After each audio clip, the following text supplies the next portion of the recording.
At the completion of the surgery, the bleeding has stopped, but you will bite on the gauze while you are in the recovery room and will continue to do so for 1 hour. The gauze should be placed directly over the surgical sites, and you must continue to bite with very firm pressure for 1 hour. This is a critical point because it is the pressure that controls the bleeding. It is not enough to simply lay the gauze in the mouth, as the gauze will act as a sponge and may cause the bleeding to continue. After at least 1 hour, the gauze packs are removed from the mouth and should not be replaced. It is critical that you do not disturb the blood clot for the first 24 to 48 hours. You must not smoke, spit, use a drinking straw, or rinse the mouth. There is always a small amount of oozing that will occur for 1 to 3 days after the surgery.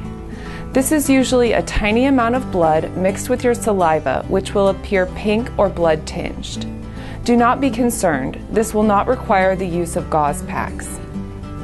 If heavy bleeding reoccurs, it will be necessary to place gauze packs over the surgical sites that are actively bleeding and bite very firmly for at least 30 minutes.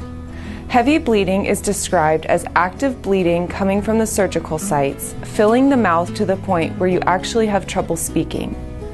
If bleeding continues after 30 minutes, dip a caffeinated tea bag in cold water, wrap in gauze, and place it directly over the surgical site for an additional hour. The tannic acid in black tea aids with the formation of blood clots and makes this method very effective for most patients. Also remember that activity encourages bleeding.